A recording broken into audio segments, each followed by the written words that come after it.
The sound can only be described as otherworldly, but the source is as commonplace as the ground we walk on, the air we breathe.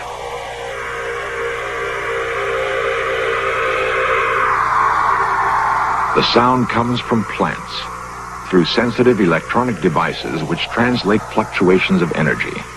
Some call it a voice. Whatever it is, it raises the astonishing possibility that plants can communicate.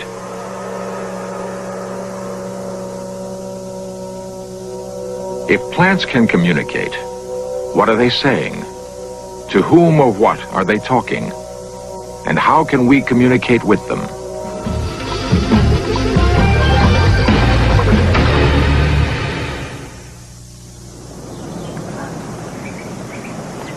You'll see that plants can tell you different stories about themselves as you feel them. That's right, they do talk. You learn how to talk to them. Okay, everybody, let's have some fun now. You take your hand and just put it above the plant. And just do this slowly. Do plants feel? Children often have an easier time grasping a new concept. They tend to be less skeptical, more accepting of phenomena outside the normal range of human experience. It's an energy that the plant is sending back to you. As you have a heart. Marcel Vogel believes that plants do have feelings, feelings that man can share. But boom, boom, boom. Now plants have a heartbeat too. Plants give... Vogel is a research chemist in San Jose, California. He has devoted years to studying plant behavior with sophisticated machines and with what he calls his mind's inner eye. The green thumbs among us have always known there was more to growing things than the right alchemy of soil, water, and sunshine. They seem to have some special communion with plants, an ability to make them thrive. The so-called brown thumbs don't seem to be able to do that. Yet they sometimes laugh when the green thumbs talk lovingly to their plants.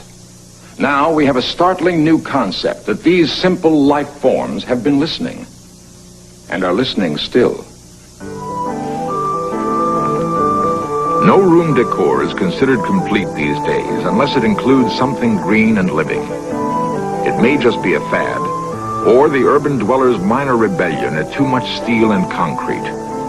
Or the roots may be deeper, touching something forgotten in many of us. Whatever it is, plants are big business, and trained minds are beginning to pay attention to a mysterious new aspect of the green world around us. The Denver Botanical Garden provides a unique environment for plants. Music played a major role in an experiment with green life, which startled the scientific community. The experiment led to the astonishing conclusion that plants have perceptions not unlike human senses, and that they respond dramatically to certain sounds. Dorothy Retallick's passion is music. After raising her family, she returned to college to complete her degree in that subject. She also studied biology, and a sympathetic teacher allowed her to combine her two interests in one project.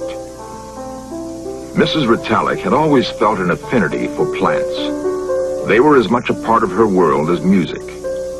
Mrs. Retallick theorized that in subtle ways, plants might share her sensitivity to sound. Harsh music had always bothered Mrs. Retallick. Could it be that plants also preferred one sound to another?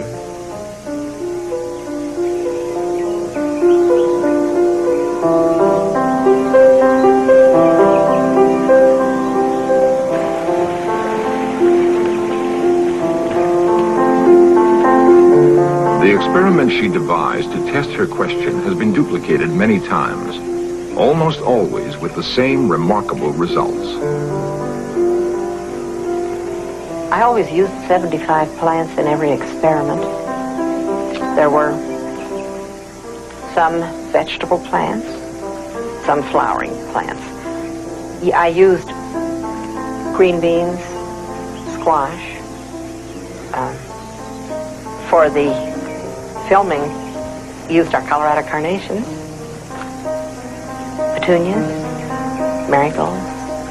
I used a great many different kinds of plants, so it is not just by chance that these things are happening.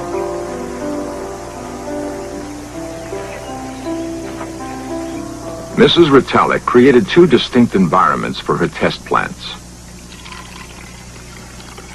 Water levels were kept the same in both. Temperature and lighting were identical. Only one element was different. Semi-classical music was played into one. Hard rock into the other. In the chamber with soft music, the plants leaned toward the speaker, seeming to draw strength from the melodious sounds.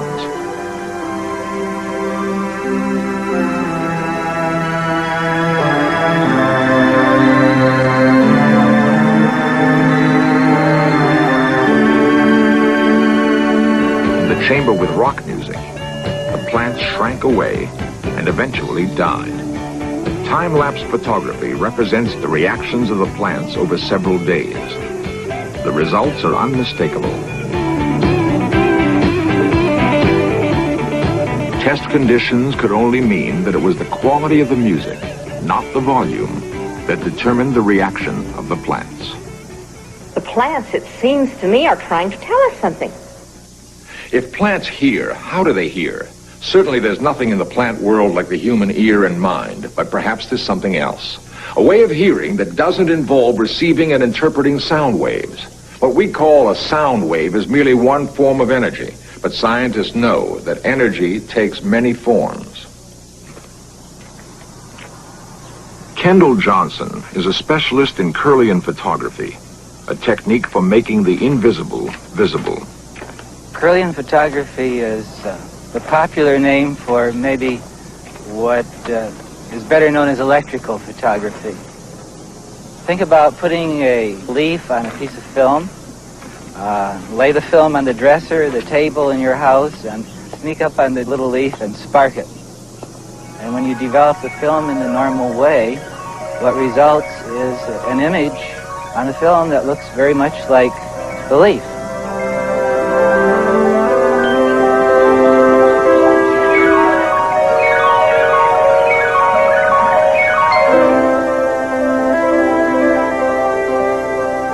Through the work of Kendall Johnson and others, a new world has been opened for exploration.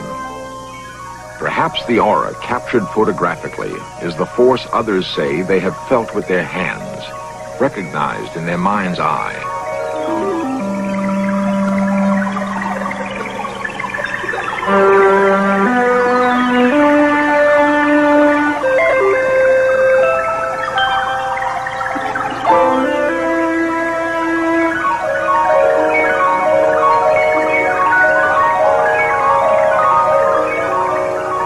One fantastic experience we had was simply photographing the discharge that takes place in the atmosphere, in the air. Air is very necessary for these images. If there's no air, if there's no atmosphere, there's no image. We simply exposed the film to this discharge, and the result was a patterning that was incredible. It looked very much like a scene on the desert in the winter, a Zen garden, the way trees grow, and the impact of that image still is very vivid in my mind. And I wonder, is this saying something about the way patterns of energy perhaps predefine the way physically things develop? Kirlian photography not only creates these beautiful designs of energy, but it becomes very interesting when people interact with objects when these images are made. And one example of that would be what we call the green thumb series of experiments. We would pluck a leaf from a plant and make a picture, and then we'd scratch it, and then we'd make another image on film, And what would usually happen is that over a period of time, the leaf would gradually fade. But what we do then is, using the same type of leaf, ask someone who had the reputation of having a green thumb, somebody that can grow anything. We asked them to hold their hand above the mutilated leaf. Becoming dimmer, it actually became more brilliant. The profound implication is that the energy depicted by Kirlian photography works both ways. The finger of someone noted for skill and sensitivity with plants has a bright aura. The finger of a person who's had little success with plants represents a marked contrast. Maybe having a green thumb or a brown thumb means more than anyone realized, that a touch can convey as much information as volumes of words. As if somewhere in between this very personal world, one that I feel, the one that I live in, and the other world that the ordinary world that we live in every day, that's me and the world's out there. There's this whole new other possibility, and that's very exciting. Can plants also speak? If so, can we learn to decipher this other voice?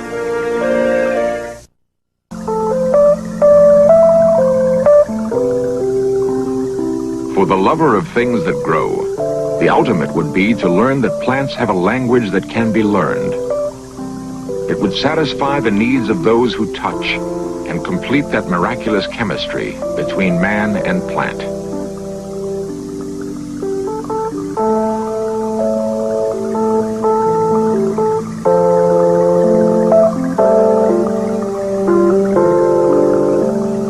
Aristotle and Plutarch thought that trees had perceptions, that they were capable of passion and reason.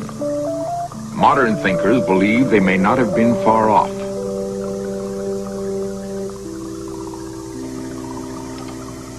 Cleve Baxter has spent more than 25 years researching the behavior of plants.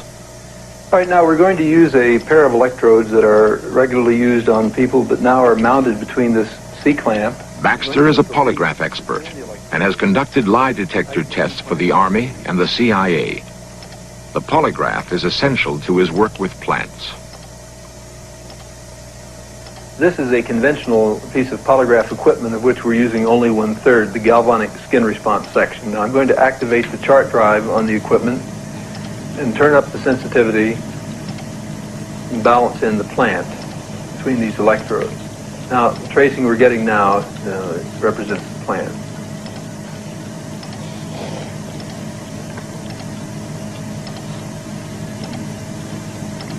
All right, now I'm going to take a scalpel and try to get underneath the skin level of my hand, see if the pain first of cutting causes any change in the plant.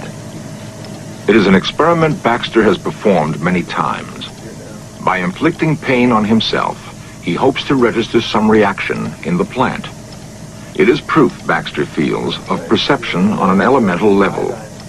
All living things, he believes, react to the pain of another. For whatever reason, the experiment fails. Perhaps Baxter has performed it too often. His reaction may not have been genuine. Baxter now tries the experiment with In Search of staff member Kay Hoffman. I'm going to balance this in and turn it to automatic 0 in this case and let it quiet down. He calibrates the machine, this time in hope of achieving a response from the plant to the cutting of Kay's hand with a scalpel. You got a hand just there? Right here? All right. Now, what I'm going to do is just to cut a little bit here. When you feel this, the thing that was going fairly calm is now going pretty wild. I think the plant is tuned into your apprehension pretty nicely. Now let's see if it's tuned into this.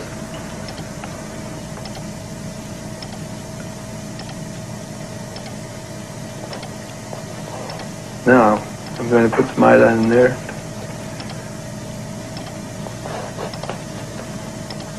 This time, the results were positive. The plant has reacted in some way. Baxter can only conclude that it is a reaction to the pain felt by another living thing. All right, now, let me take a look at this with you. This is sort of interesting because through here we were doing nothing that related to this, and then we decided to ask you if you would sit down and let us cut your hand. And right here is where you had the invitation to sit down and your apprehension of doing so. And here's where I'm starting the cutting. And actually your apprehension is worse than my putting the iodine in, which apparently didn't hurt too much. In fact, the thing quieted down while that was happening. But the idea of being cut, the cutting itself, caused it to go into this vibratory thing. So all the way through here you can see the changes that you may be able to match to your own mental set. Cleve Baxter is concerned not only with plants, but with primary perception in all simple life forms. Bacteria is the simplest plant life, and Baxter believes the bacteria in yogurt also yields evidence of what scientists call primary perception. All right, now I'm going to take some yogurt into this syringe, wipe the excess yogurt off, and fill the test tube with the yogurt, which contains two kinds of bacteria used in dairy products.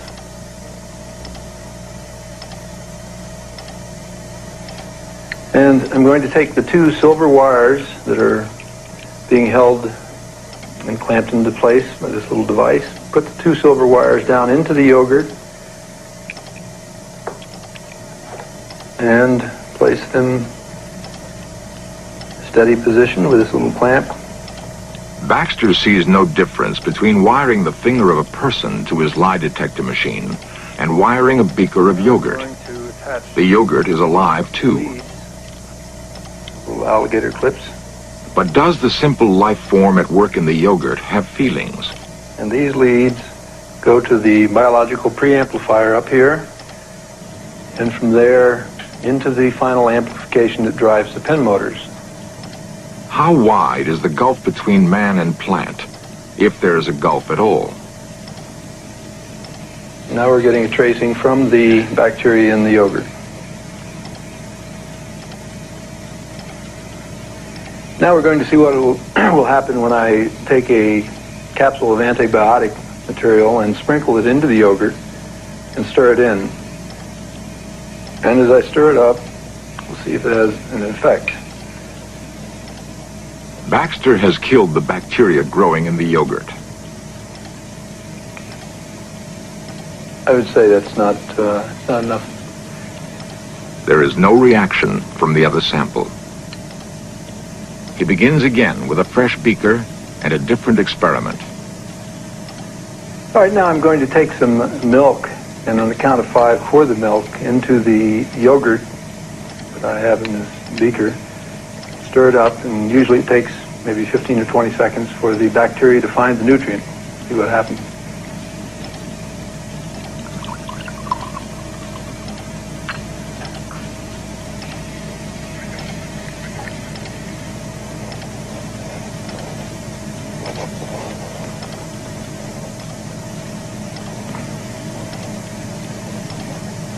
You have about a 15 or 20 second delay, and then this is the kind of activity you get here.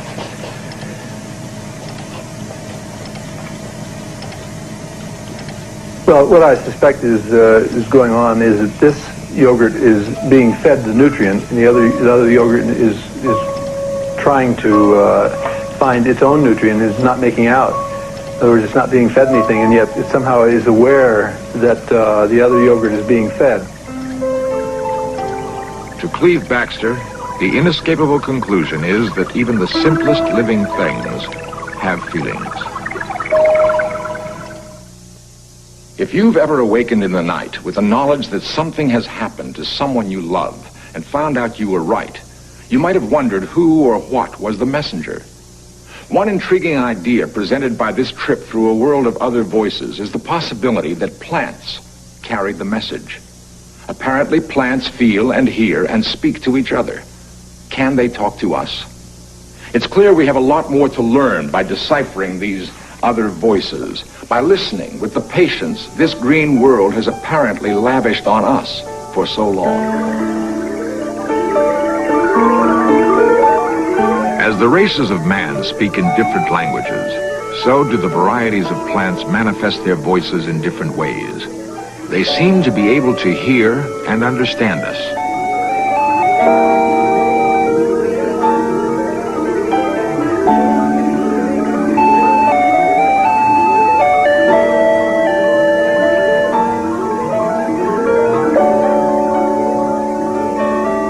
For the time being, however, we must listen to them through our machines.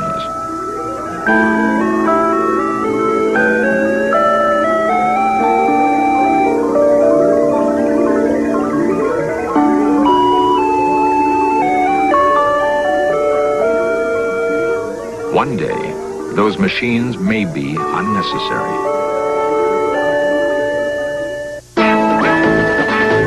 Coming up next, FBI The Untold Stories investigates the brutal death of United Mine Workers presidential candidate